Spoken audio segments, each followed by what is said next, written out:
من الشیطان الرجیم بسم اللہ الرحمن الرحیم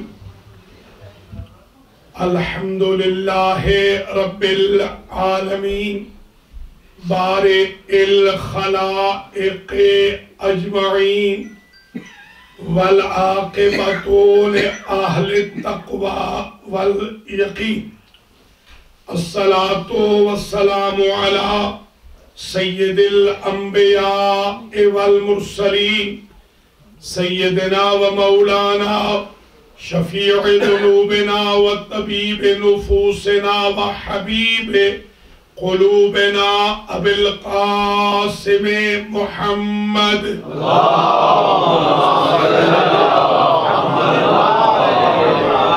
ثم الصلاة والسلام علی اہل بیتہ الطیبین الطاہرین المعصومین المنتجبین الذین اذهب اللہ عنہم الرجس وطہرہم تطہیرا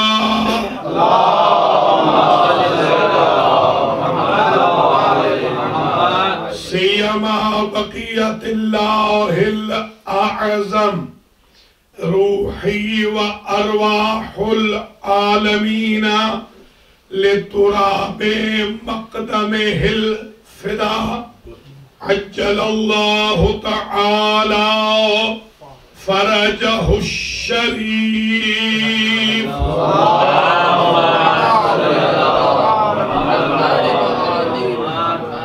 واللعنۃ الدائمۃ الباقیۃ علی اعدائهم اجمعین من یوم ظلمهم الى قیام یوم الدین اما بعد فقد قال اللہ سبحانہ وتعالی فی کلامہ المجید وفرقانہ الحمید وہو اصدق الصادقین بسم اللہ الرحمن الرحیم ثم اغرقنا الآخرین وإن من شیعته لإبراہیم اذ جاء ربہ بقلب سلیم صلوات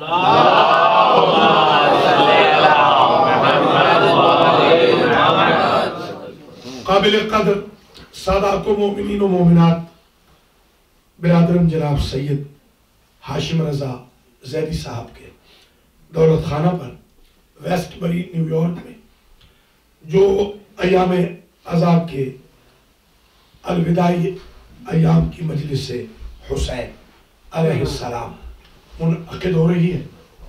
اس کا عنوان سخن میں نے قرار دیا ہے حقانیت مذہب شیعہ.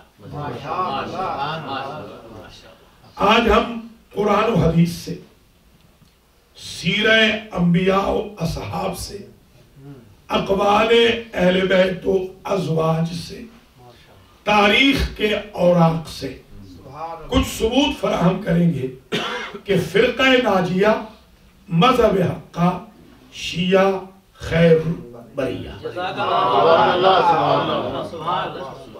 اس کا پہلا ثبوت یہ ہے سورہ صافات میں، سورہ قصص میں اور سورہ مریم میں. ان تین سورتوں میں شیعہ کا ذکر ہے. حضور نے فرمایا، اہل سنت بھی جانتے مانتے ہیں، ہم بھی جانتے مانتے ہیں کہ ستفترق امتی بثلاث و سبعین فرقۃ، میری امت جلد 73 فرقوں میں تقسیم ہو جائے گی.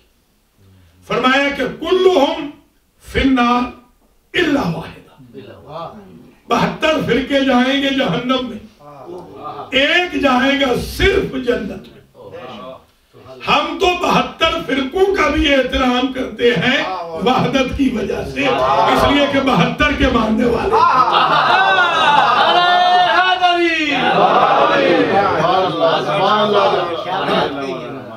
مگر وہ 72 ہیں جنتی، یہ 72 ہیں جہنمی. میں نہیں کہہ رہا، حضور حضور کہہ رہے ہیں. اور شیعہ اور سنی سب نے لکھا ہے کہ فرقہ جو جنت میں جانا ہے وہ تو ایک ہے, 72 نہیں ہے. سارے کے سارے جہنمی ہیں, صرف ایک جنتی ہے. اب کہاں سے ڈھونڈے کہ وہ جنتی فرقہ کون سا ہے؟ تو پہلی دلیل یہ ہے کہ قرآن میں خشک و تر کا ذکر ہے, 72 میں سے کسی فرقے کا ذکر نہیں, اگر ہے تو صرف شیعہ کا ذکر.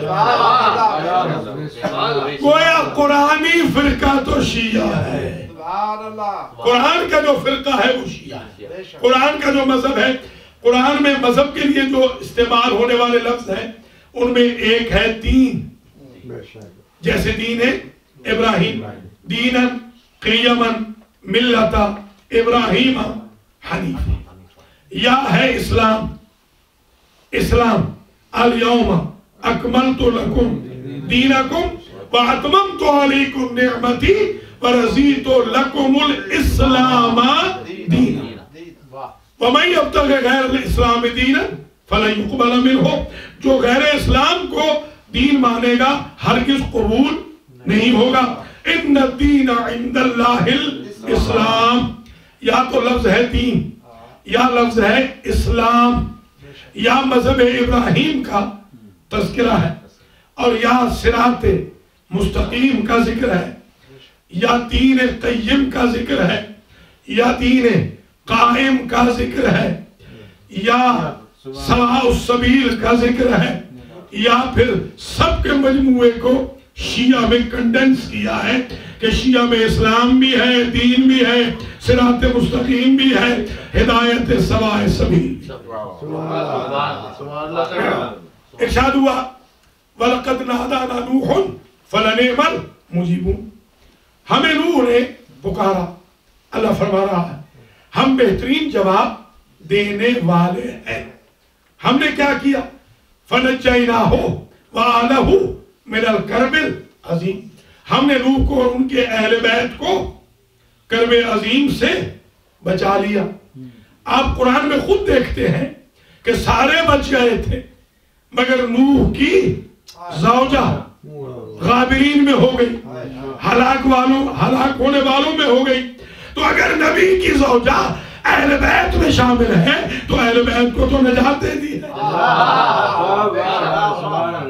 فرما دیا آپ نے. بلکہ یہاں تو جو اہل بیت میں تھا اسے بھی نکال دیا ہے, اور اس کا قصور صرف یہ تھا کہ نبی کو چھوڑ کے پہاڑ پہ بھاگ گیا تھا. جو بھی نبی کو چھوڑ کے پہاڑ پہ بھاگ گیا تو اہل بھی ہو تو نہ ہے.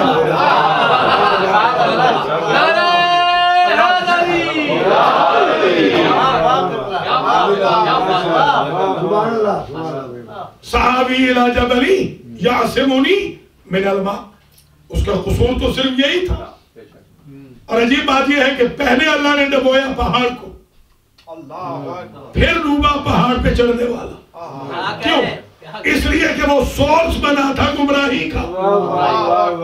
تو جس نے ممبر پہ غلط کو بٹھایا ہے وہ پہلے ہلاک ہوگا, اور ممبر والا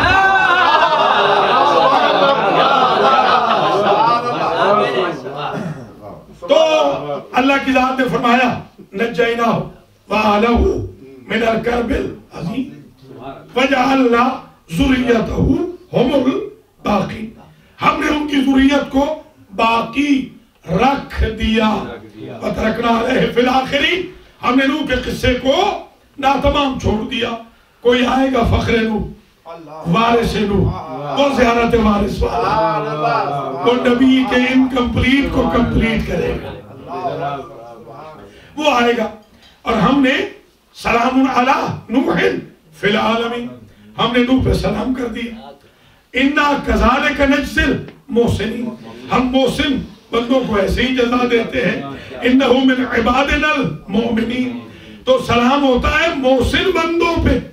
جو اپنے ماں باپ کو محسن نہیں سمجھتے اور قبرستان میں سلام نہیں کرتے, آپ کو تعجب کیا ہے؟ گھر والے بہتر جانتے ہیں گھر والا کیسے بنا تھا. سلام ہوگا محسن پہ.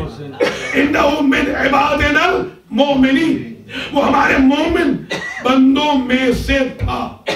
اور پھر عجب جملہ رکھا کہ ہم نے ثم اغرقنا الآخرین، پھر ہم نے سب کو غرق کر دیا، وہ دوسروں کو. اور کس کو غرق نہ کیا؟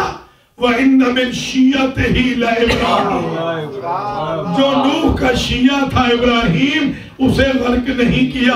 پتہ چلا اللہ کی نظر میں ہر ایک غرق ہو سکتا ہے، شیعہ غرق نہیں ہو سکتا. یہ قرآن بتا رہا ہے، قرآن دلیل دے رہا ہے.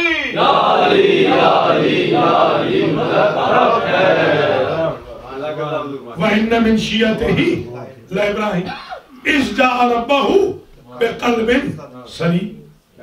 کیوں ہلاک نہ ہوئے ابراہیم؟ کیوں شیعہ قرار پائے نوح کے؟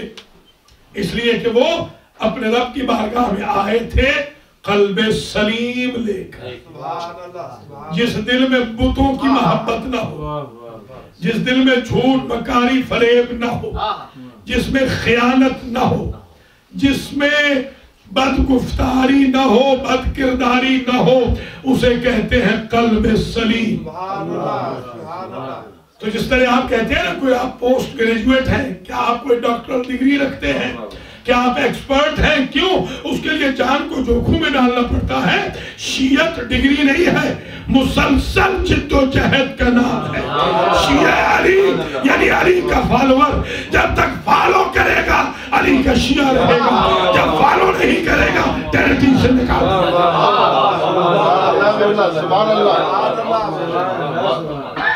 تو ایک بات، ایک ثبوت تو یہ آ گیا کہ مذہب حق شیعہ مذہب حق ہے. ایک ثبوت یہ آ گیا کہ یہ تو ابراہیم کا مذہب ہے جہاں سے دین چلا. دین حضور سے بھی کہا فتبع، آپ بھی اتباع کریں، ملت ابراہیم حنیفہ، آپ بھی مذہب ابراہیم پہ چلیں. مذہب نوح پہ کیوں نہیں چلاتا اللہ؟ مذہب آدم پہ کیوں نہیں چلاتا؟ وہاں صرف کامن سینس ہے آدم کے دور میں. نوح کے دور میں شریعت ہے مگر دین نہیں. دین شروع ہوا ابراہیم کے دور سے، جہاں سے خلت ہے، جہاں سے جذبہ حصول امامت ہے. آدم من ذریتی، وہاں سے دین ہے، کیونکہ پہلا امام ہے ابراہیم، پہلی امتوں کا پہلے امام ہے علی اس امت کے. تو گویا پتہ چلا دو بریکٹوں کے درمیان شیعت ہے، ادھر بھی امامت ہے، ادھر بھی امامت.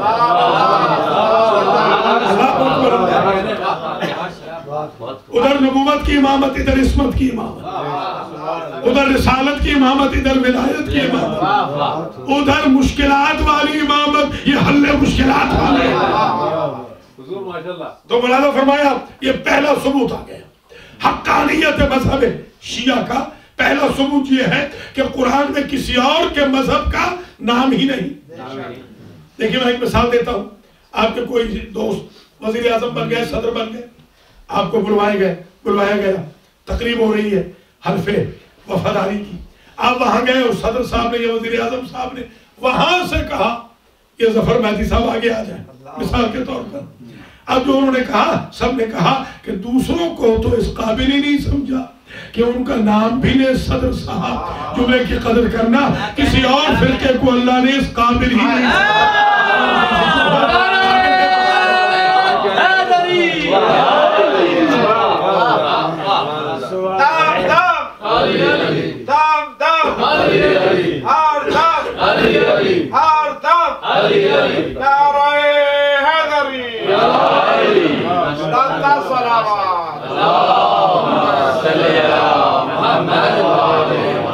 پہلا ثبوت یہ آ گیا کہ مذہب شیعہ کا نام ہے قرآن میں.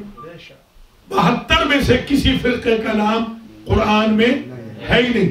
وہ خدا جو مشرکوں کا ذکر کرتا رہا، وہ خدا جو کافروں کا ذکر کرتا رہا کنڈمنیشن میں، وہ خدا جو منافقوں کا ذکر کرتا رہا، یہودیوں کا ذکر کرتا رہا، نصرانیوں کا ذکر کرتا رہا، مجوسیوں کا تذکرہ کرتا رہا، ستارہ پرستوں کو کنڈم کرتا رہا، وہ خدا جو آتش پرستوں کو کنڈم کرتا سورج کے پجاریوں کو کنڈم کرتا رہا، چاند کے پجاریوں کو کنڈم کرتا رہا، اس نے حضور کی امت کے کسی اور فرقے کا نام ہی نہ لیا، اس لیے کہ کہیں لوگ گمراہ نہ کر دے کہ ہمارا نام بھی متبرک ہے۔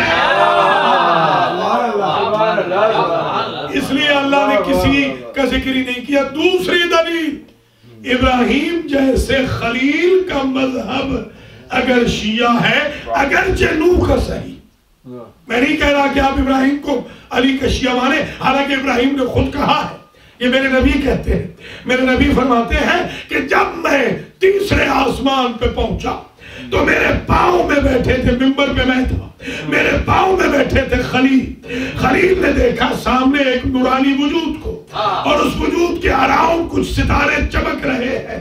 اس ماہتاب اور اس چاند کو دیکھ کے کہا اللہ کے رسول تعارف کرا دیں یہ کون ہے اور چمکنے والے ستارے کون ہیں؟ کہا ہوا اخی علی شبن ابی طالب وحولہ شیعۃ علی شبن ابی طالب۔ بھیا یہ فرشیوں کا مذہب نہیں، یہ تو عرشیوں کا مذہب۔ اس کے چرچے تو وہاں پر۔ تو اس وقت ابراہیم نے کہا اللہم اجعلنی من شیعۃ علی ابن ابی طالب، یا اللہ مجھ خلیل کو بھی علی کا شیعہ بنا۔ مجھ کو بے بس نظر آنے لگی ہر ایک لغت، مجھ کو بے بس نظر آنے لگی ہر ایک لغت، اب میں لہجے میں کرامات کہاں سے لاؤں؟ اور مدح کرنی ہے مجھے شیر خدا کی گلریز، مدح کرنی ہے مجھے شیر خدا کی گلریز، لفظ ہم رتبہ قرآن کہاں سے لاؤں؟ لفظ ہم رتبہ قرآن کہاں سے لاؤں؟ نعرہ حیدری! یہ دو دلیلیں ہو گئی۔ اچھا ایک بات اور سمجھ لیجئے، قرآن نے بھی یہ جو ڈیوریشن ہے، ڈسٹنس ہے، اس کا مسئلہ خوب حل کر دیا۔ اگر ہم دعویٰ کریں کہ یہ جو وَإِنَّ مِن شِيَعَتِهِ ہے، یہ ضمیر پلٹتی ہے علی کی طرف، تو ٹیکنیکلی پرابلم یہ آئے گی کہ علی کا یہاں نام تو ہے نہیں، ٹھیک ہے انہوں نے وہاں کہا ہوگا آسمان پہ، یہاں تو نہیں ہے، یہاں تو نوح کا ذکر ہے، تو یہی منوائیے ان سے کہ ہاں وہ نوح کے شیعہ تھے، تاکہ پتہ چلے ہمارا مذہب علی سے شروع نہیں ہوا، نوح کے زمانے سے۔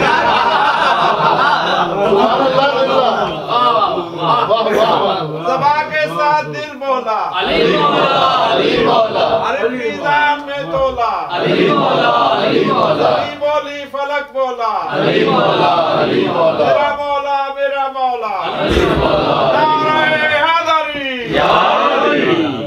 تھوڑا شادی آگے آ جائے، تھوڑا آپ لوگ تھوڑا سے جوان کے سامنے آ جائے، آئیے پلیز آگے آ جائے۔ ٹاپک ایسا ہے کہ آپ آگے آ جائیں پلیز، تھوڑا اور آگے انشاءاللہ۔ تو آپ نے ملاحظہ فرمایا یہ دو دلیلیں اب تک میں نے آپ کی خدمات عالیہ میں ذکر کی ہے۔ تیسری دلیل وَدَخَلَ الْمَدِينَةَ سورہ قصص آیت نمبر 15، یہ تھی 84، بلکہ یہ 10 آیتیں میں نے ٹوٹل پڑھ دی، پورا شرح جریمیہ نے کہا تھا سورہ صافات کی آیتوں پہ 10 آیتیں میں نے ابتدا میں پڑھ دی، اب میں پڑھنے لگا ہوں 2 آیتیں اور۔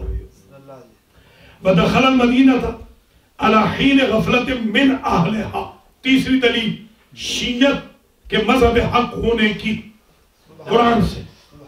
سورہ قصص میں آواز دی، موسیٰ داخل ہوئے شہر میں، لوگ سوئے ہوئے تھے، دوپہر کا وقت تھا، قیلولہ کرتے تھے، امریکہ والوں کی طرح ریسٹ لیس نہ تھے، یا تو قیلولے کا تصور ہی نہیں۔ تو سب سے بڑا اسم اعظم جو آج کل چل رہا ہے میرے پاس جو اسم اعظم ہے وہ یہ ہے کہ نیند آ جائے۔ نیند کی گولیوں سے بھی نیند نہیں آتی، مگر میرے پاس ایک اسم اعظم ہے امام حسین سے مربوط۔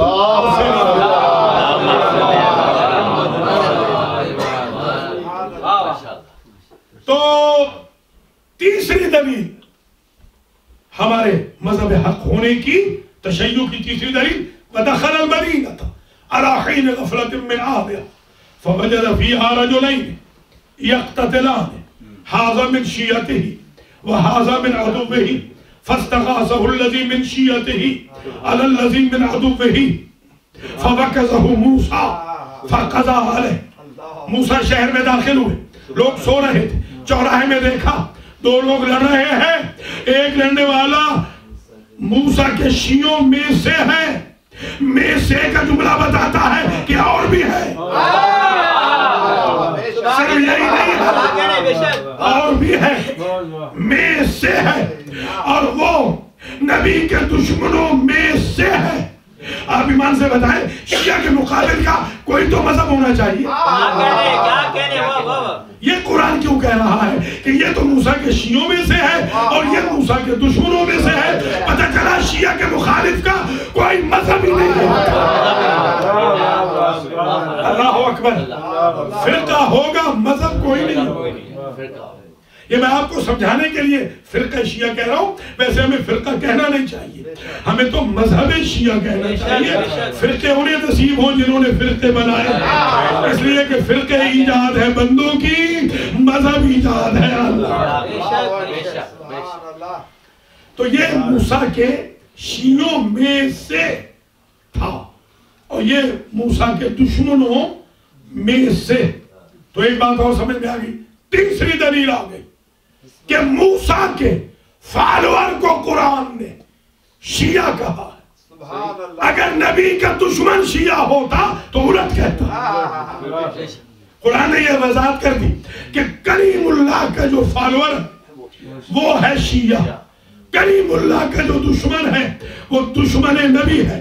ایک بات اور سمجھ میں آ گئی کہ شیعہ ہے فالوور نبی کے، اور جو شیعوں کے مخالف ہے وہ سارے نبی کے دشمن ہیں، ہر قریب والے ہوں یا دور والے ہوں، رشتہ دار ہوں یا غیر رشتہ دار ہوں، پاس والے ہوں یا بائی پاس والے۔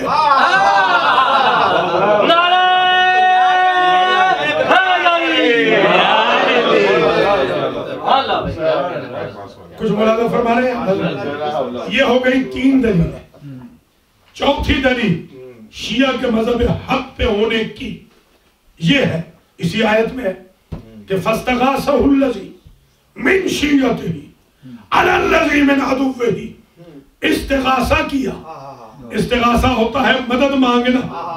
کبھی آپ سپریم کورٹ سے مدد مانگتے ہیں تو کہتے ہیں استغاثہ دائر کیا، کبھی تحصیلدار کے پاس آپ کا استغاثہ ہوتا ہے، وہاں استغاثہ کیا نبی کے شیعہ نے، موسیٰ کے شیعہ نے۔ استغاثہ کہتے ہیں طلب غوث کو، غوث کا معنی ہوتا ہے مدد۔ ہمارے ایک مولوی صاحب تھے اہل سنت کے، انہوں نے کہا کہ یا غوث دستگیر مدد، تو کسی نے آگے کہا کس سے مدد مانگ رہے ہیں؟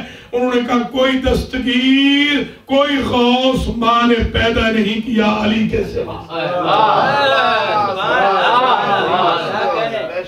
فَاسْتَغَاثَهُ الَّذِي، استغاثہ کیا، غوث طلب کی، مدد طلب کی اس نے جو نبی کا شیعہ تھا اس کے خلاف، جو نبی کا دشمن تھا۔ تو ایک بات اور طے ہوگی، چوتھی دلیل آ گئی، شیعہ کہتے ہی اس کو ہے جو اپنے مولا کی مدد کا منکر نہ ہو۔ تو سمجھ میں آگے ہمارا یا علی مدد کہنا ہمارا حق میں ہونے کی دلیل ہے۔ جس طرح موسیٰ کا شیعہ موسیٰ سے مدد مانگ رہا تھا، علی کا شیعہ قیامت تک علی سے مدد مانگتا ہے، کسی اور سے نہیں مانگتا، اور علی کا دشمن علی سے نہیں مانگتا، ہر ایک سے مانگتا۔ اللہ اکبر، نعرہ حیدری، یا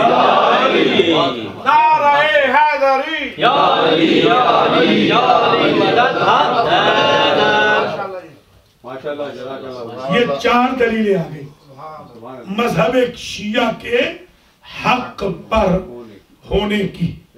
5ویں دلیل، اسے خاص توجہ سے سن لیں، یہ شیعوں نے بھی لکھی ہے، یہ جو کتاب ہے المراجعات۔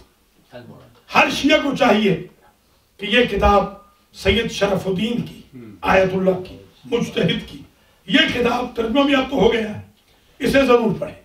یہ ڈائلاگز ہیں، سید شرف الدین کے ڈائلاگز ہیں، جن کے ڈائلاگ کے بعد لاکھوں لوگ مذہب شیعہ قبول کر گئے۔ اسی طرح شبہ پشاور ہے، پشاور نائٹس، اب تو انگلش میں بھی انٹرنیٹ پہ بھی اویلیبل ہے، آپ وہاں سے بھی دیکھ سکتے ہیں۔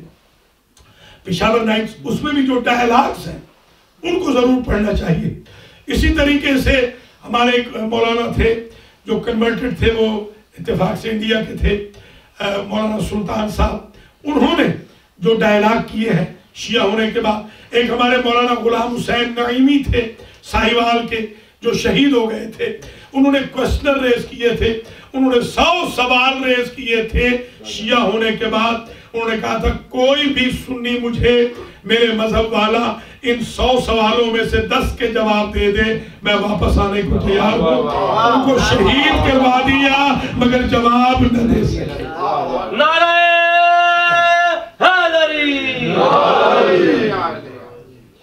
دیکھیں یہ قرآن مجید میں جو وَاتْلُ عَلَيْهِمْ نَبَأَ ابْنَيْ آدَمَ بِالْحَقِّ إِذْ قَرَّبَا قُرْبَانًا فَتُقُبِّلَ مِنْ أَحَدِهِمَا وَلَمْ يُتَقَبَّلْ مِنَ الْآخَرِ، کہ اے میرے حبیب آپ تلاوت فرماتے رہیں حابیل و قابیل کے قصے کی، آدم کے بیٹوں کا قصہ حق ہے، آپ تلاوت فرماتے رہیں۔ جب انہوں نے قربانی پیش کی، ایک کی قبول ہو گئی اور دوسرے کی ریجیکٹ ہو گئی، فَتَوَّتْ لَهُ نَفْسُهُ قَتْلَ أَخِيهِ، وہ اس نے قتل کر دیا جس کی ریجیکٹ ہو گئی تھی۔ تو بات یہ سمجھ میں آ گئی کہ قابیل کے قتل کے انجام سے لے کر جو حابیل کا اس نے قتل کیا، اور آج تک جو بھی اپنی قربانی کو اللہ کی بارگاہ میں قبول نہیں کروا سکتا وہ قتل کرتا ہے۔ قاتل وہ ہوتا ہے جس کی قربانی ریجیکٹ ہو جائے، مقتول وہ ہوتا ہے جو محسود بھی ہوتا ہے، جس کی قربانی قبول بھی ہوتی ہے۔ بنی امیہ سے لے کر آج کے شیعوں کے قتل تک حابیل و قابیل کی داستان دہرائی جا رہی ہے، اور نبی سے کہا جا رہا ہے کہ آپ تلاوت کریں ظالم اور مظلوم کے قصے کی۔ ہم اسی لیے تو حسین و یزید کا قصہ دہرا رہے ہیں کہ ظالم کا انٹروڈکشن بھی ہوتا رہے، مظلوم کی مظلومیت کا پتہ چلے، اور اس کا سٹیٹس قرآن کی تلاوت کے برابر ہے۔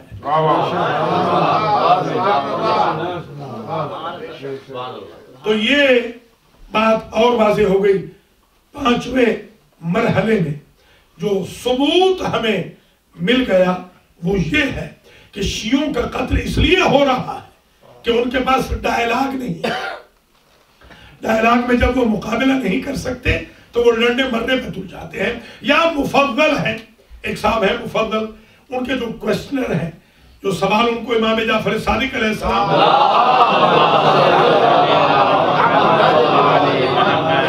کیا کچھ فرمائیے، کچھ کہنا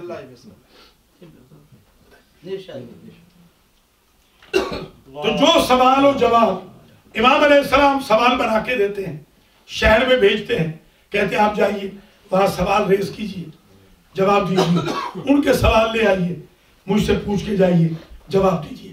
مثلا ایک روز مفضل گئے ہیں بازار میں، جب گھٹا لگا ہوا ہے، امام صادق کے شاگرد جا کے پوچھتے ہیں کہ بتاؤ کوئی سوال ہو، کہا کہ ہمیں کیا ضرورت ہے امام کی، ہمیں امام کی ضرورت کیا ہے؟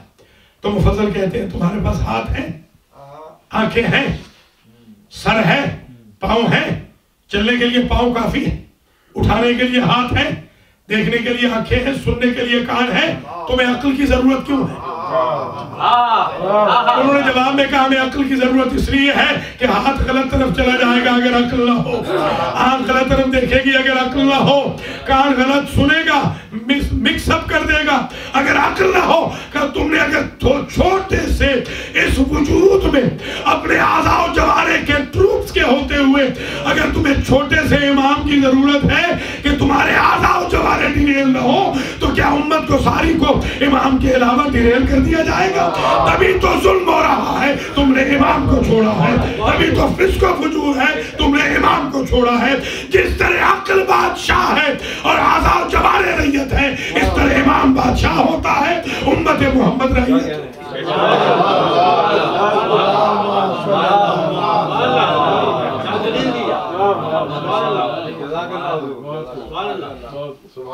تو آپ ملاحظہ فرمائیں یہ دلائل ہیں جو میں آپ کی خدمات عالیہ میں پیش کر رہا ہوں.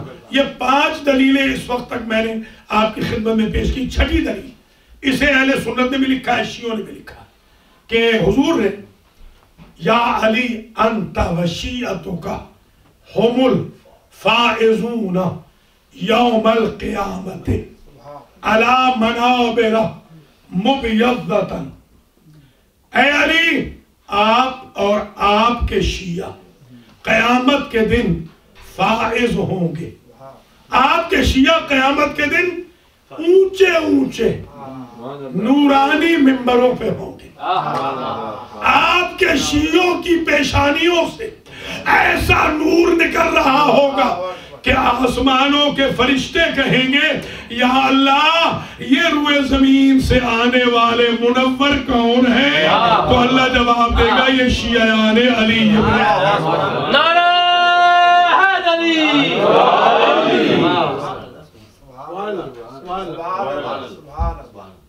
اچھا کسی سنی بھائی نے آج تک یہ نہیں لکھا کہ حضرت ابوبکر سے کہا ہو آپ اور آپ کے چاہنے والے فائز ہوں گے. حضرت عمر صاحب سے فرمایا ہو, حضرت عثمان صاحب سے کہا ہو آپ اور آپ کے چاہنے والے, بی بی عائشہ سے کہہ دیا ہو آپ اور آپ کی چاہنے والیاں قیامت کے دن فائز ہوں گی. کسی صحابی کو, کسی رشتہ دار کو اپنے چچا عباس سے کہہ دیا ہو کہ آپ کی انویسٹمنٹ بہت ہے, آپ نے تو میرے بعد بھی زندہ رہنا ہے. ابن عباس سے کہا ہو, کسی رشتہ دار سے, کسی صحابی سے, کسی کزن سے, کسی چچا سے, کسی بھتیجے سے, کسی ریلیٹو سے, کسی گھر والی سے, کسی باہر والے سے, کسی غار والے سے یہ کہا ہو کہ آپ اور آپ کے چاہنے والے فائز ہیں. شیعوں نے بھی یہی لکھا ہے, سوائے کے مورکہ تک نے اور سیاہ ستہ تک نے یہ جملہ لکھا ہے کہ فوز عظیم کی بشارت, کامیابی کی بشارت سوائے علی کے شیعوں کے نبی نے کسی کو نہیں دی. تو بھئی اگر آپ اہل سنت ہے تو سنت نبی پہ چل کے شیعوں کی عظمت کو سلام کیجئے, اس لیے کہ قیامت کے دن کامیاب تو صرف علی کے شیعہ ہیں اور کوئی کامیاب ہونے والا نہیں. اگر قیامت میں فائز ہیں تو وہ علی کے شیعہ. یہ چھٹی دلیل آ گئی. 7ویں دلیل, اسے بھی ذرا توجہ سے سن لیجئے اور انشاءاللہ یہ کام آئے گی آپ کو. حضور نے ارشاد فرمایا صلو کما رأیتمونی اصلی, تم نماز پڑھو ایسے جیسے تم نے مجھے نماز پڑھتے ہوئے دیکھا ہے. آپ میں سے کسی نے رسول کو دیکھا ہے کہ کیسے نماز پڑھی؟ تو پھر آج کیسے اس مسئلے کو حل کریں؟ حضور یہ کہہ رہے ہیں کہ تم نماز ایسے پڑھو جیسے تم نے مجھے پڑھتے ہوئے دیکھا ہے. ہم نے تو دیکھا نہیں ہے, آج ہم کیسے پڑھیں؟ اس لیے ہر دور میں ایک محمد کا رہنا ضروری ہے تاکہ پہلے محمد کی نماز کو دکھا سکے. یہ امام زمانہ جو موجود ہے اس کی وجہ یہ ہے, ایسے نماز پڑھو جیسے تم نے مجھے نماز پڑھتے ہوئے دیکھا ہے. اچھا یہ جو 7ویں دلیل ہے اس میں یہ اعلان کر رہا ہوں, دعویٰ کر رہا ہوں اور دعوے کی دلیل دیتا ہوں. دعویٰ یہ ہے کہ حضور نے اپنی زندگی میں کبھی بھی ہاتھ باندھ کے نماز نہیں پڑھی. میں نے 15 سال پہلے چیلنج کیا تھا, یوٹیوب پہ میرا چیلنج موجود ہے. آج تک دنیا کا کوئی مولوی, مفتی, توصیف الرحمان سمیت وہ جو مکے والا ہے جو صبح شام ہمارے مذہب کے خلاف زہر اگلتا رہتا ہے, آج تک ایک ضعیف روایت نہیں لا سکے کہ حضور نے کبھی ہاتھ باندھ کر نماز پڑھی ہو. ایک ضعیف روایت نہیں لا سکے کہ حضرت ابوبکر نے زندگی میں کبھی ہاتھ باندھ کے نماز پڑھی ہو. ہاتھ باندھنا تو حضرت عمر سے شروع ہوا ہے. ہم حضرت عمر کو فالو کریں گے یا نبی کو فالو کریں گے؟ نبی فرما رہے ہیں کہ نماز ایسے پڑھو جیسے تم نے مجھے نماز پڑھتے ہوئے دیکھا ہے. اور قرآن کی سورہ اعراف کی آیت نمبر 29 کہہ رہی ہے کہ ہاتھ کھول کے نماز پڑھنی واجب ہے, جہاں فرمایا قل امر ربی بالقسط واقیموا وجوہکم عند کل مسجد وادعوہ کما بدعکم تعودون. فرمایا کہ جہاں تمہیں کوئی مسجد نظر آ جائے تو قبلے کی طرف رخ کر کے نماز پڑھ لیا کرو اور نماز ایسے پڑھا کرو جیسے اللہ نے تمہیں پیدا کیا اور جیسے تم اللہ کی بارگاہ میں پلٹو گے. اگر ہاتھ باندھ کے شکم بادل سے آئے تھے ہاتھ باندھ کے پڑھو, ہاتھ کھول کے آئے تھے ہاتھ کھول کے پڑھو, قبر میں ہاتھ باندھ کے پڑھو, قبر میں ہاتھ کھول کے سونا ہے, ہاتھ کھول کے پڑھو, میدان محشر میں ہاتھ باندھ کے کھڑے ہونا ہے, ہاتھ باندھ کے پڑھو, ہاتھ کھول کے کھڑے ہونا ہے, ہاتھ کھول کے. آج ایسے لگ رہا ہے کہ آج ایسے لگ رہا ہے آگے سنی بیٹھے ہوں, ادھر والے تو بول ہی نہیں رہے. ثنائے مرتضیٰ کا ہم جسے دیوان کہتے ہیں, ثنائے مرتضیٰ کا ہم جسے دیوان کہتے ہیں, جو اہل معرفت ہے وہ اسے قرآن کہتے ہیں. اور علی کی منقبت جس کو زبانی یاد ہوتی ہے, علی کی منقبت جس کو زبانی یاد ہوتی ہے, میاں ہم تو اسی کو حافظ قرآن کہتے ہیں. ساتویں دلیل آ گئی کہ ابھی تک میرے بھائیوں کو یہ نہیں پتا کہ نبی نے ہاتھ یہاں باندھے تھے, یہاں باندھے تھے. ابھی پرسوں شاہ سلطان جوتوں کے ساتھ نماز پڑھ رہا تھا, دیکھا کہ نہیں آپ, جوتوں کے ساتھ بالکل کعبے سے چپکا ہوا, اس کا امام یہاں ہاتھ باندھ کے کھڑا, شاہ یہاں ہاتھ باندھے ہوئے تھے, پیچھے وزیر تھا اس کے ہاتھ یہاں تھے, اس کے پیچھے مشیر تھا اس کے ہاتھ یہاں تھے. کیا بات ہے مسلمانوں غور تو کرو, نبی نے 4 طریقوں سے تو نہیں پڑھی نا, ایک ہی طریقے سے پڑھی ہے نا, تو پھر لے آؤ وہ طریقہ, لے آؤ نبی کا, وہ لے آؤ. اور ایک دلیل اور سن لے مذہب شیعہ کی حقانیت کی. جب علی نے صفین کی جنگ فتح کرنے کے بعد بصرہ میں ہزاروں لوگوں کو نماز پڑھائی تو 2 صحابی ہیں, ایک کا نام ہے عمران, ایک کا نام ہے حسین, یہ 90 پلس کے ہیں دونوں. نماز پڑھنے کے بعد انہوں نے تسبیح بھی نہیں پڑھی, تحقیق بھی نہیں پڑھی, فوراً آ گئے, رخ ہو گئے علی اور مجمع کی طرف, پشت ہو گئی میدان کی طرف. انہوں نے علی کی طرف رخ کر کے دونوں نے, نبی کے اصحاب نے ایک بات کہی, اسے توجہ سے سننا, آج نیو یارک میں گھر جائیں گے تو دعا دیتے ہوئے جائیں گے, کہنے لگے فتن ذکرتنا صلاۃ رسول اللہ, آج تم نے ہمیں نبی کی بھولی ہوئی نماز یاد کرا دی.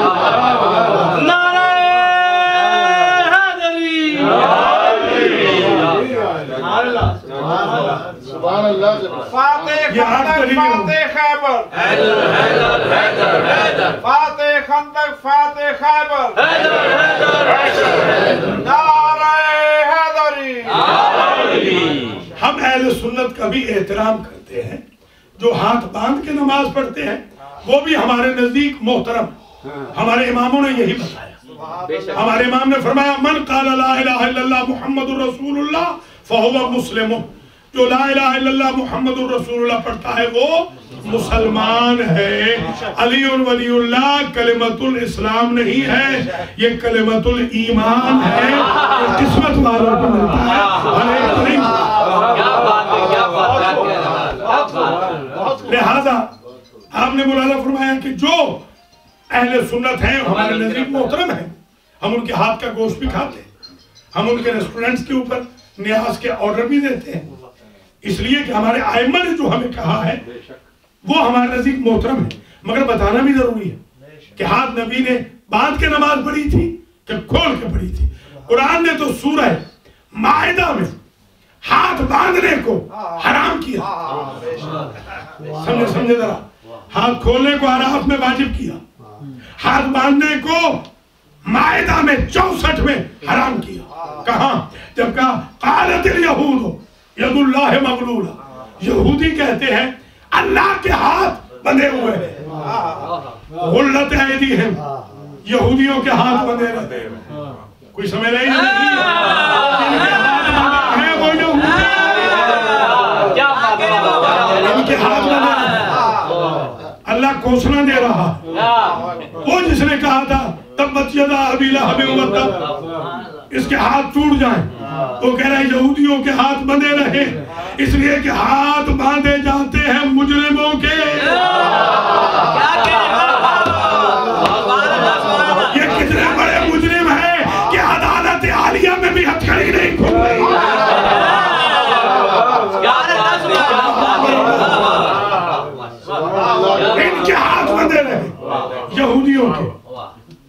وَلُعِنُوا بِمَا قَالُوا، جو انہوں نے کہا ہے اللہ پہ تہمت لگائی ہے کہ اللہ کے ہاتھ بنے ہوئے ہیں، ان پر اللہ کی لعنت۔ یہ مسئلہ حل ہو گیا۔ جن کے ہاتھ بنے ہیں وہ یہودی ہیں، جن کے ہاتھ بنے ہیں وہ لعنت اللہ علیہم ہیں۔ بل یداہ مبسوطتان، اللہ کے دونوں ہاتھ تو سخاوت کے کھلے ہوئے۔ مجھ سے 27 متوہ تھے، 27 متوہ متوجہ مسخ شدہ مولوی کو سعودی عرب میں متوہ 27 متوہ تھے جو مجھے پکڑ کے لے گئے سی آئی ڈی والے۔ میرے ساتھ وہ میرے شاگرد مولانا وسیم عباس بھی گواہ ہے اس بات کے، ان سے ڈائلاگ ہوئے۔ مجھ سے انہوں نے کہا کہ آپ ہاتھ کھول دیں، ہم آپ کو چھوڑ دیتے ہیں۔ میں نے یہ آیت پڑھی، میں نے کہا قرآن کہتا ہے کہ اللہ کے ہاتھ، اللہ کے سخاوت کے ہاتھ کھلے ہیں۔ میں نے کہا جب اللہ کی سخاوت کے ہاتھ کھلے ہیں، حسین کے سخاوت کے ہاتھ کیسے بن جائیں؟ بس اسی میں انہوں نے مجھے چھوڑ دیا کہ ٹھیک ہے ہم بحث آگے نہیں کرتے۔ تو آپ نے دیکھ لیا کہ یہ بخیل ہیں جن کے ہاتھ بندے ہوئے ہیں، اللہ تو سخی ہے۔ ينفق ما یشاء، جیسے چاہتا ہے ویسے وہ خرچ کرتا ہے۔ یہ دلیلیں ہو گئی 8 ہماری حقانیت کی دلیلیں۔ مجھے نویں دلیل میں یہ کہنے دے کہ ہمارے بھائیوں کو تو آج تک 1438 ہجری تک یہی پتہ نہیں چلا کہ وضو کیسے کرنا۔ حالانکہ الوضو شرط الصلاۃ، وضو شرط نماز، نماز کی صلاۃ کی شرط۔ اذا بطلت الشرط بطلت المشروط، جب شرط باطل ہو جائے مشروط باطل ہو جاتا ہے۔ اب قرآن کہہ رہا ہے یا ایھا الذین آمنوا اذا قمتم الى الصلاة فاغسلوا وجوهكم وأيديكم الى المرافق وامسحوا برؤوسكم وأرجلكم الى الكعبين۔ اے ایمان والو جب نماز پڑھنے لگو تو دھو لو اپنے چہروں کو اور اپنے ہاتھوں کو مرافق سمیت، جوائنٹ سمیت۔ یہ ملا عبد القاہر جرجانی ہے، امام اہل سنت ہے۔ ہم نے پہلے سال طالب علمی کے ان کی کتاب پڑھی تھی شرح میت عامل، آج بھی کتاب موجود ہے، کروڑوں کی تعداد میں یہ پرنٹ ہو کے بکتی ہے۔ اور مولوی کے لیے ضروری ہے خواہ شیعہ ہو یا سنی ہو کہ وہ یہ کتاب پڑھ کے آگے جائے۔ آج کل تو امریکہ والوں نے مولویوں کو بڑا آسان کر دیا ہے، جنہوں نے خواب میں بھی کتابیں نہیں پڑھی وہ بھی مولانا ہے، بلکہ وہ علامہ ہے، وہ حجت الاسلام ہے، تبھی تو وہ اسلام کو اب حجتیں کرنے لگ گئے۔ اس لیے ذرا خدا را جب ممبر پہ بٹھاتے ہو تو چیک کر لیا کرو کہ بندہ پڑھا لکھا ہے یا پٹواری ہے۔ جی ہاں، تھوڑا سا خدا کا خوف کرے، اس لیے کہ ممبر رسول کا ممبر ہے، یہاں علماء کو ممبر دینا چاہیے، جاہلوں کا کام نہیں ہے فتوے دینا۔ تبھی تو وہ مراجع کے خلاف بھی بول رہے ہیں، تقلید کے خلاف بھی بول رہے ہیں، خمس کے خلاف بھی بول رہے ہیں۔ تو یہ جو ملا عبد القاہر جرجانی ہے، انہوں نے لکھا کہ اے معل منافق، یہ جو یہاں پر من ہے یہ بمعنی مع، الہ بمعنی مع ہے، الہ المرافق یعنی کونیوں سمیت دھونا ہے۔ اب میں حیران ہوں، آپ جو شہد ہوتے ہیں اوپر سے نیچے دھوتے ہیں یا نیچے سے اوپر دھوتے ہیں؟ آپ سے میں پوچھ رہا ہوں، نیو یارک میں آپ اوپر سے نیچے دھوتے ہیں چیزوں کو یا نیچے سے اوپر؟ آپ جب شاور لیتے ہیں تو پاؤں سے سر کی طرف لیتے ہیں یا سر سے پاؤں کی طرف لیتے ہیں؟ میں حیران ہوں بھیا، اگر ہمارے بھائی یوں دھو رہے ہیں یعنی نیچے سے اوپر دھو رہے ہیں تو ان کو غسل بھی ایسے کرنا چاہیے اور منہ بھی ایسے کرنا چاہیے۔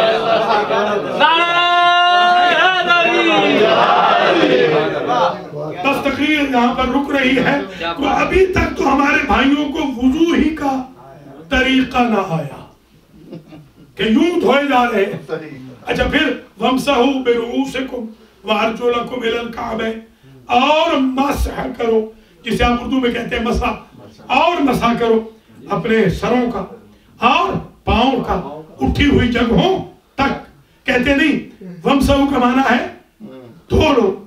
میں نے کہا اگر وَامْسَحُوا کا معنی دھو لو ہے تو کیا اللہ کے پاس الفاظ کی کوئی کمی تھی؟ اس نے مسح کا ذکر ہی کیوں کیا؟ دلیل ایسی دوں گا کہ قیامت تک دعا دیں گے۔ حضرت عیسیٰ کو مسیح کیوں کہتے ہیں؟ وہ غسل دیتے تھے یا مس کرتے تھے؟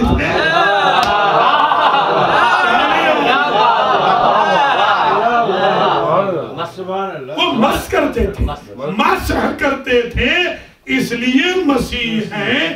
آج تک یہی نہیں پتا کہ دھونا کس کو ہے، مس کس کو کرنا ہے۔ اور دوسری دلیل یہ میں دیتا ہوں، فَتَيَمَّمُوا صَعِيدًا طَيِّبًا وَامْسَحُوا بِوُجُوهِكُمْ وَأَيْدِيَكُمْ مِنْهُ۔ یہ بھی عجیب منزل فکر ہے کہ جب تمہیں پانی نہ ملے تو پاک مٹی لے کر تیمم کرو اور مسح کرو اپنے چہروں کا اور اپنے ہاتھوں کا۔ تو آپ مٹی سے دھو کے دکھائیں۔ ابھی تک تو کوئی ایسی لیبارٹری دریافت نہیں ہوئی جو مٹی سے دھو کے دکھائے۔ یہ دلیل ہے کہ ابھی تک ہمارے بھائیوں کو یہی سمجھ نہیں آئی کہ مٹی دھوتی ہے یا مٹی سے ٹچ ہوتا ہے۔ تو وضو ہی سمجھ میں نہیں آیا، نہ نماز سمجھ میں آئی۔ میں جب قرآن میں دیکھا قنوت کے بارے میں، کُلٌّ لَهُ قانتٌ وَقُنُوتِ، مریم سے کہا آپ قنوت کریں، ابراہیم سے کہا آپ قنوت کریں۔ 12 جگہ ذکر آیا ہے قنوت کا، کیونکہ اثنا عشریوں نے سنبھالنا تھا، اسے بھی 12 ہی جگہ رکھا ہے۔ پورے قرآن میں 12 جگہ ذکر آیا ہے قنوت کا، قنوت کا ذکر۔ تو قنوت نہیں، آج امام کعبہ یہ 15-20 دن پہلے قنوت پڑھا ہے اس نے، البتہ پڑھا ہے رکوع کے بعد۔ تو ایک صاحب نے مجھے کہا واشنگٹن میں کہ دیکھیے تماشے دیکھیں کہ قنوت کر پڑھ رہے ہیں مگر رکوع کے بعد پڑھ رہے ہیں۔ میں نے کہا جن کے ہاں جمعہ بدھ کے دن ہو جاتا ہے ان کے ہاں سجدے کے بعد بھی قنوت ہو جائے تو مان تو یہ بھی گئے ہیں نا کہ قنوت ہے۔ خیر ہمارے ہاں ہم اتحاد کر لیں گے، ہمارے جمعے میں بعد میں بھی ہے۔ ہم تو شیعہ سنی اتحاد کے قائم ہیں، ایک میں پہلے کر لیں گے ایک میں بعد سمجھ میں آگئی۔ مولود کعبہ بھی راضی رہے، امام کعبہ بھی راضی رہے۔ تو قنوت، اچھا امام حسن مجتبیٰ علیہ السلام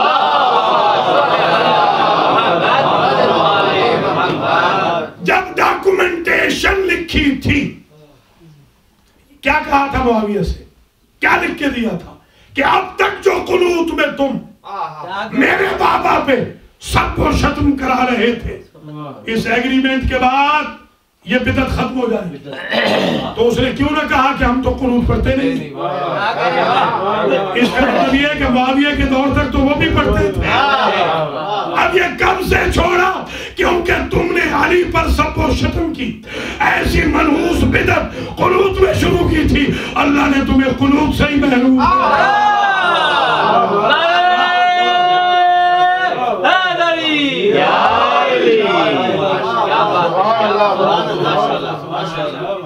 اور سیدانیاں جب اجڑ کے آئیں تو سب سے پہلا بیان کیا ام کلثوم۔ یہ 20 شعر ہیں، 20 جس میں سے 4 پڑھے جاتے ہیں۔ یہ پورا مرثیہ ہے، 20 اشعار ہیں مرثیہ ام کلثوم۔ اور ان میں جو پہلے 4 شعر ہیں وہ یہ ہیں، مدینہ تجدنا لا تقبلینا، نانا کا شعر ہمیں قبول فبالحسرات والاحزان جئنا، ہم اجڑ کے آئے ہیں، ہم اپنے دامن میں دکھوں کے سوا کچھ نہیں، ہم اپنے دامن میں غموں کے سوا کچھ نہیں۔ عجب بیان کیا، فضا بھی حزین ہو گئی۔ بی بی کہتی ہے خرجنا من کے بالاہلین جوان رجعنا فی کے لا بنات ولا بنینا، مدینہ ہمیں اس لیے قبول نہ کر، جب ہم گئے تھے تو ہمارا بڑا گھر تھا، جب اجڑ کے آئے ہیں تو چھوٹے چھوٹے بچوں کو بھی نہیں لا سکتے۔ اللہ اکبر۔ پھر بشیر سے کہا عابد بیمار نے کہ تمہارے بابا جزلم ہمارے حق میں شعر کہتے تھے، کیا تم بھی شاعر ہو؟ ہاں میں شاعر ہوں، کہ شعر کہو۔ اور منادی بن کے ندا دو محلہ بنی ہاشم میں کہ سادات مدینہ آ گئے۔ بشیر ابن جزلم چلا گھوڑے میں سوار ہو کر، یہ کہتا ہوا چلا، یا اہل یثرب لا مقام لکم قتل الحسین فادمعی مدرار۔ اے مدینہ والو، ابھی تم بس رہے ہو، جس شہر کا بادشاہ نہ رہے کیا وہ شہر کوئی بسنے کے قابل ہوتا ہے؟ تمہیں کچھ معلوم ہے تمہارے حسین کے ساتھ کیا ہوا؟ والجسم منہ بکربلا مزرج والراس منہ علی القناۃ یدار۔ تمہارے مولا حسین کا بدن 3 دن تک تپتی ریتی میں پڑا رہا اور سر نو کے نیزہ میں بازاروں میں قرآن پڑھتا رہا۔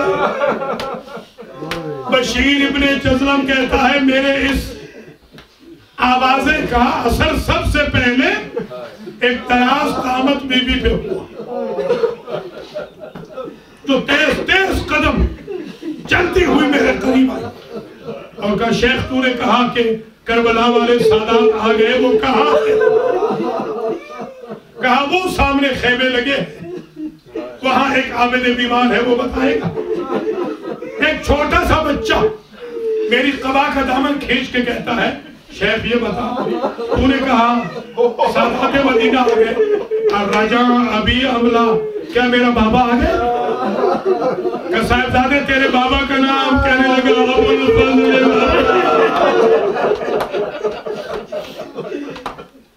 دو قدم میں آگے چلا، مجھے 8-9 سال کے بچوں نے گھیر لیا اور مجھ سے کہا یہ بتا اے شیخ کیا اون و محمد آ گئے؟ میں جواب نہ دے سکا، میں ریفر کرتا گیا کہ وہ بیمار بیٹھا ہے، وہ بتائے گا کون آیا ہے کون نہیں آیا۔ میں 2 قدم آگے چلا تھا، مجھے 19 سال کے جوان ملے، انہوں نے پوچھا کیا علی اکبر آ گئے؟ پھر مجھے 14 سال کے نوخیز ملے، انہوں نے پوچھا کیا قاسم آ گئے؟ بھیڑ اتنی بڑھ گئی کہ گھوڑے پہ چلنا میرے لیے مشکل ہو، میں پیدل چلنے لگا، روضہ رسول میں جانے لگا۔ اس اسرا میں میں نے ایک عجب منظر دیکھا کہ وہ بی بی جو نکلی تھی جس نے پوچھا تھا کیا سادات آ گئے، وہ بی بی اور اس کی پشت کی ٹیک لے کر ایک بیمار بچی ادھر جاتی ہوئی دیکھی جدھر بیمار امام کرسی میں بیٹھا تھا۔ جزاک اللہ جزاک اللہ۔ ادھر سے گھوڑے پہ سوار ہو کے محمد حنفیہ آئے تھے، جیسے محمد حنفیہ قریب آئے عابد بیمار کو ملے، فرتے جذبات میں آ کے دبانا چاہا، عابد بیمار نے کمر سے ہاتھ ہٹا لیا، چچا مجھے زیادہ نہ دبانا، میری پشت میں مجھے مارے گئے، میری پشت میں داغ ہے چچا، مجھے تو کے خاندان پہنایا گیا۔ محمد حنفیہ نے پوچھا سب آئے ہو؟ میری بہن زینب نہیں آئی؟ کہ یہ مٹی پہ جو سفید سر والی بی بی ہو رہی ہے یہ آپ کی بہن زینب ہے۔ زندان نے ایسے حلیے بدل دیا کہ بھائی نہ پہچان سکے۔ جزاک اللہ اجرکم علی اللہ۔ ماشاءاللہ۔ اب بیویاں بس طویل زحمت رہی، 5 منٹ کی اور زحمت ہے کیونکہ یہ الوداعی مجالس انشاءاللہ بھی گفتگو المہدی میں الخوئی میں ہوگی، کل سے جو شروع ہوگی مجالس انشاءاللہ اور بھی مسائل پڑھیں گے، مگر آج یہاں میں 2 سے 3 جملے صرف پڑھ کے اجازت چاہتا ہوں۔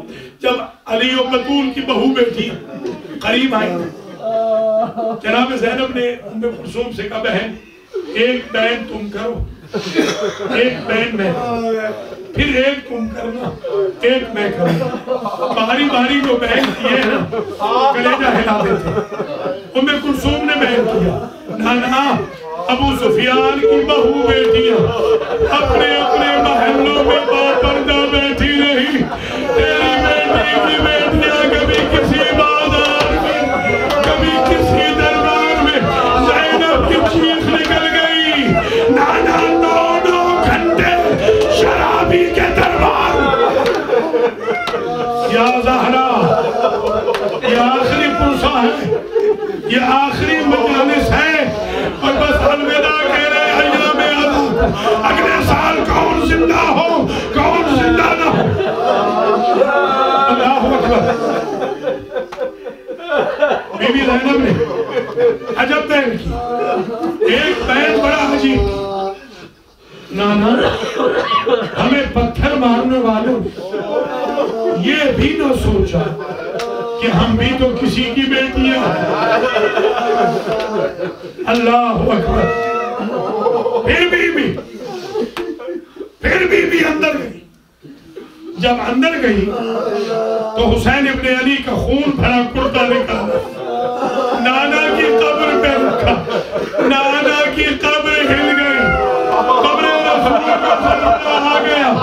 زینب نے جب بیان کیا, نانا اپنے نواسے کا خون بھرا کرتا دیکھ کر قبر کو زلزلہ آ گیا.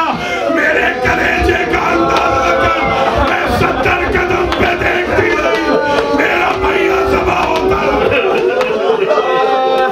یا زہرا اجرکم علی اللہ, اجرکم علی الزہرا. بس مجلس تمام ہو رہی. میرے استاد تھے آیت اللہ اختر عباس, انہوں نے ایک جملہ پڑھا تھا, میں اس سے آگے آج نہیں جاؤں. اسی جملے پہ مجلس ختم کر رہا ہوں. میں 9ویں جماعت میں پڑھتا تھا, اسکول سے چھٹی ہوئی تھی, جلسے میں پہنچے تھے. قبلہ کے بعد بھی لوگوں نے پڑھنا تھا, مگر اس جملے پر مجلس ختم ہو گئی. لوگ کھڑے ہو گئے, ایک دوسرے کے گلے لگ گئے.